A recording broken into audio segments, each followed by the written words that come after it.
When I was a kid, I loved games. All kinds of games, really.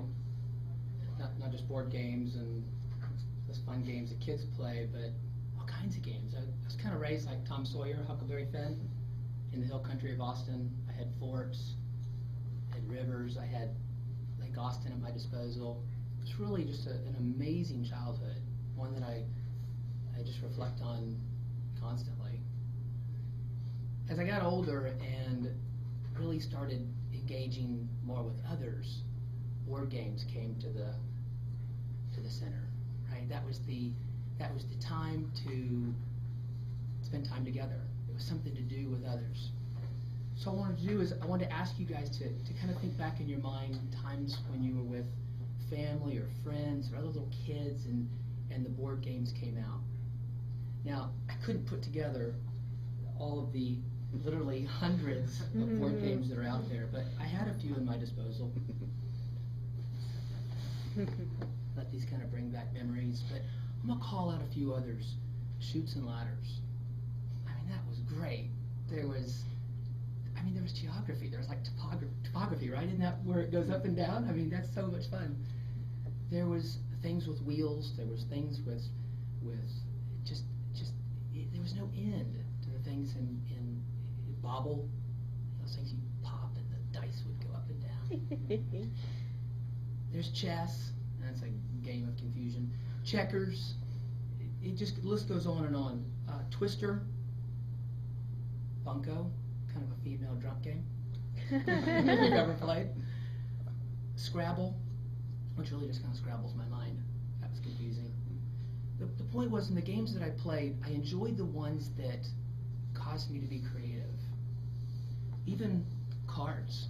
I mean, who invented the deck of cards? Oh my goodness. How many games come with just cards? And I need help with this.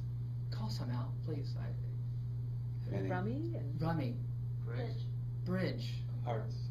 Strip or regular? Those are actually two separate games. I'm just checking. No judgment. Tricks. Yeah, tricks. Tons of magic.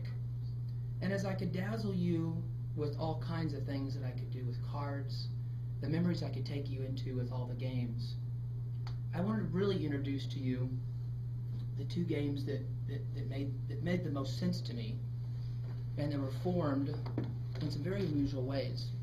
The first one, I notice this is a special edition, right? It's not just plain Monopoly, it's Alaska edition, which really reveals what an adventurist I was. I mean, I lived in Austin, live in Austin again. I was in the hill country, I loved the adventure, it was just exciting to me. But folks, let me tell you what brought me to Monopoly. I hated being poor. I wanted to be an architect.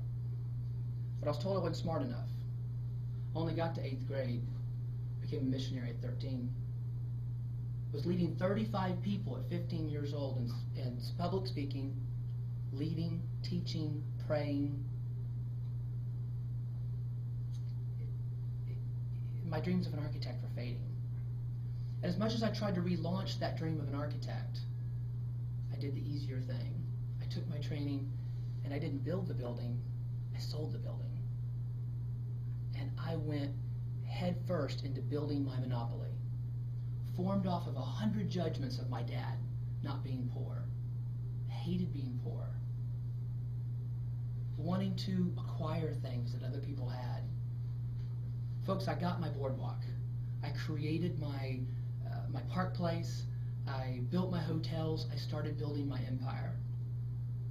And when I was about 34, 35, on top of my game, loving life, going around the board, collecting my $200, even going to jail. It's just one night. Pay your parking tickets, folks. What I realized is I began to hate the game. Bankruptcy later, foreclosures later, embezzlement later, pain after pain after pain, my legacy, my empire started to crumble. I lost my boardwalk. I lost my park place.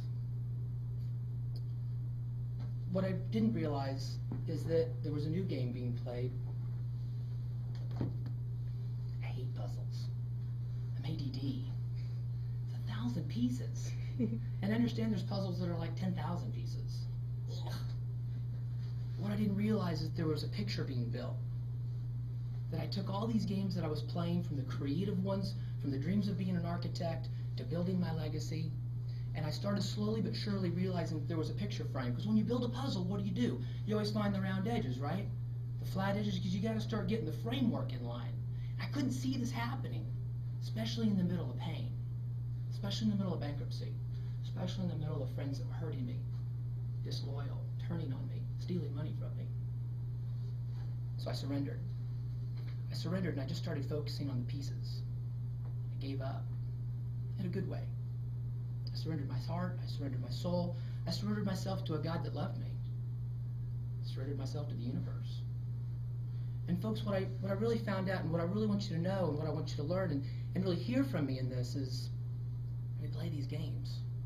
And they're great games. They're entertaining, they're fun.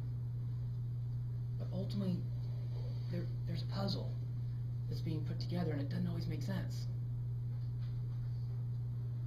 And what I now realize is that in all of this, all I really needed to do was be the beautiful picture.